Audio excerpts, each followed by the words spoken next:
Oke teman-teman, sahabat masri.id. Kita bertemu lagi di channelnya masri.id.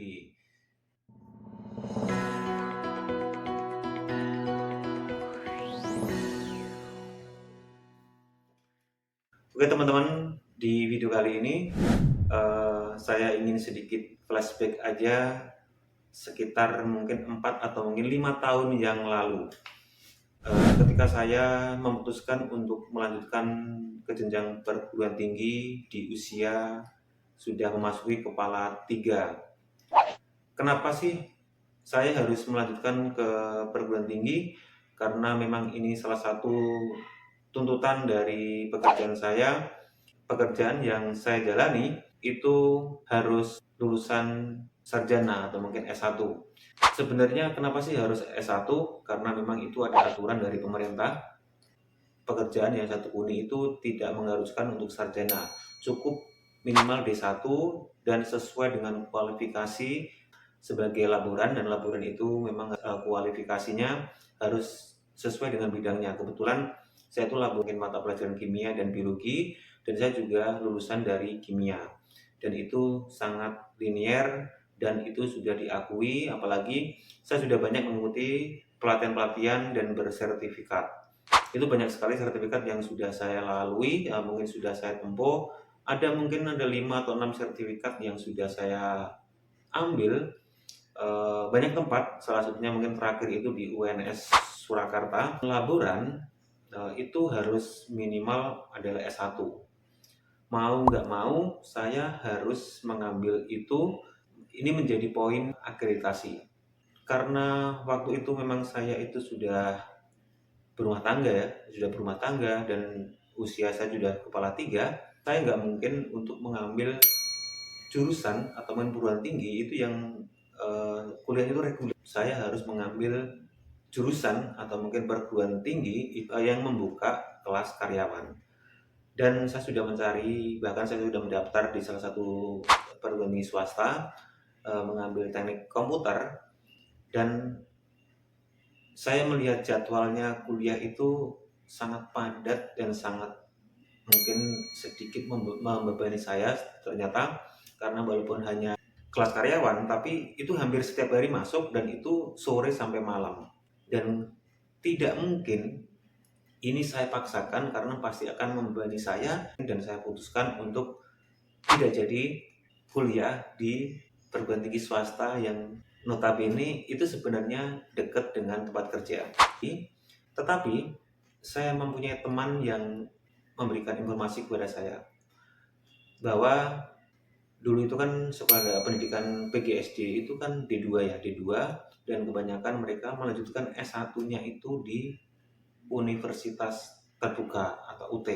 Dan saya itu tidak pernah melihat websitenya UT itu seperti apa, lulusan UT seperti apa. Saya hanya bisa bertanya kepada mereka, sebenarnya UT itu perguruan tinggi apa sih? Dan mereka langsung menunjukkan, coba cari aja websitenya Universitas Terbuka. Dan ketika saya lihat, ternyata saya sangat tertarik.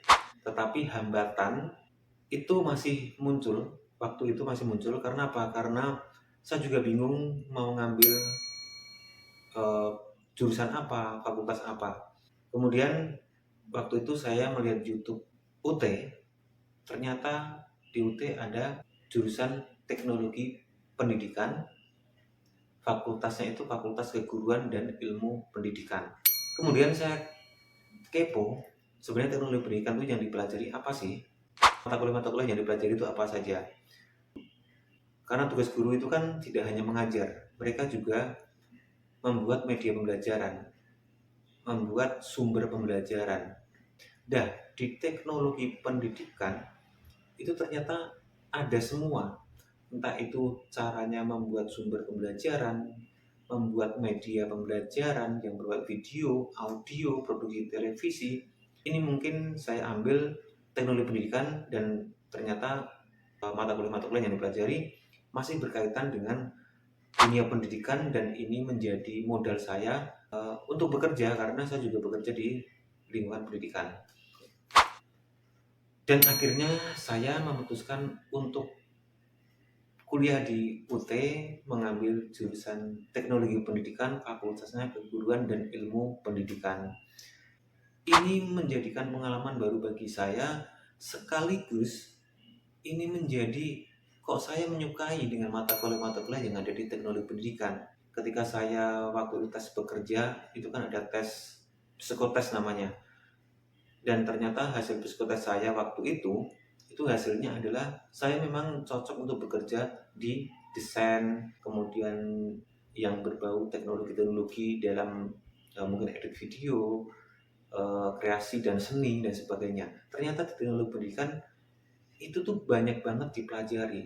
Jadi gaya kreativitas di teknologi pendidikan itu memang sangat utama karena kita harus berkreasi, seperti mungkin membuat media pembelajaran atau mungkin mendesain pelatihan.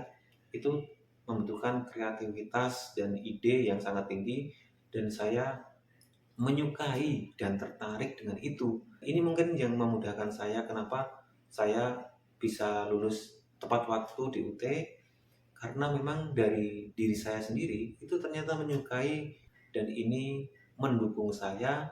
Bahkan hampir keseharian saya di sekolah, ternyata apa yang saya lakukan selama ini di dalam dunia kerja itu hampir semua dipelajari di teknologi pendidikan.